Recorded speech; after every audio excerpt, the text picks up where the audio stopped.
২০২৫-২৬ অর্থ বছরের জন্য সংকোচনমূলক বাজেট পেশ করেছেন অর্থ উপদেষ্টা ডক্টর সালেউদ্দিন আহমেদ। চলতি অর্থ বছরের মূল বাজেটের চেয়ে ৭,০০০ টাকা কমিয়ে নতুন বাজেটের আকার নির্ধারণ করা হয়েছে ৭,৯০,০০০ কোটি টাকা। বাজেট বক্তৃতায় অর্থ উপদেষ্টা বলেন, বৈষম্যহীন বাংলাদেশ গড়াই এবারের বাজেটের লক্ষ্য, তাই গুরুত্ব দেওয়া হয়েছে রাজস্ব আয় ও সরকারি ব্যয়ের ভারসাম্য রক্ষায়। নতুন বাজেটে মূল্যস্ফীতির লক্ষ্য ধরা হয়েছে ৬.৫% আর প্রবৃদ্ধি ৫.৫%। ২৫০টিরও বেশি ডিজাইন অপশন নিয়ে ওয়ালটন স্মার্ট ফ্রিজ, বোঝে আপনার প্রয়োজন।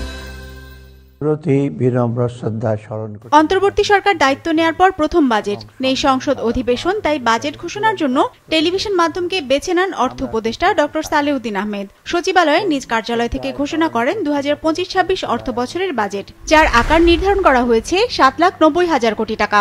বছরের ব্যবধানে রাষ্ট্রের ব্যয় কমল ৭,০০০ কোটি টাকা। সমসাময়িক বছরগুলোর মধ্যে এবারই প্রথম কমানো হলো বাজেটের আকার পূর্ববর্তী বছরের চেয়ে। সম্পদের সুষম বন্টন ও বৈষম্যহীন বাংলাদেশ গড়া এবারের বাজেটের অন্যতম লক্ষ্য। পাশাপাশি রাজস্ব আয় ও সরকারি ব্যয়ের মধ্যে ভারসাম্য রক্ষা করে একটি যৌক্তিক ও বাস্তবায়নযোগ্য বাজেট প্রণয়নই হবে এ বাজেটের একটি অন্যতম উদ্দেশ্য। পরিকল্পনা অনুযায়ী নতুন বাজেটের ২,৩০,০০০ কোটি টাকা ব্যয় হবে বার্ষিক উন্নয়ন কর্মসূচি এডিপিতে। বাকি ৭১% যাবে পরিচালন ও অন্যান্য খাতে। সরকারি কর্মচারীদের জন্য বিশেষ সুবিধার পরিমাণ বাড়ানোর প্রস্তাব করা হয়েছে বাজেটে। আগে নেওয়া ঋণের সুদ পরিশোধে এবার ব্যয় হবে ১,২২,০০০ কোটি টাকা। আয়ের ক্ষেত্রে বরাবরের মতোই অন্তর্বর্তী সরকারও নির্ভর করছে রাজস্বের উপর। রাজস্ব থেকে আশা করা হচ্ছে ৫,৬৪,০০০ কোটি টাকা। ফলে ঘাটতি থাকছে ২,২৬,০০০ কোটি টাকা, যা মোট দেশজ উৎপাদনের ৩.৬%। এই ঘাটতি মেটাতে স্থানীয় উৎস থেকে ধার নেওয়া হবে ১,২৫,০০০ কোটি টাকা।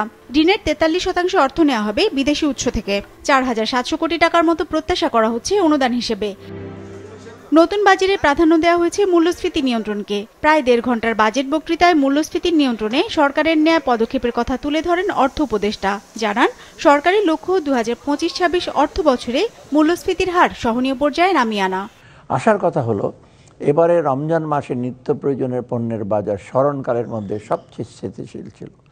এ ধারা অব্যাহত থাকলে এই জুন মাসেই পয়েন্ট টু পয়েন্ট মূল্যস্ফীতি ৮% কোঠায় নেমে আসবে। মূল্যস্ফীতির সাথে এই লড়াইয়ের ফলে আমাদের জিডিপি প্রবৃদ্ধির অন্যান্য বছরের তুলনায় কিছুটা কম হতে পারে।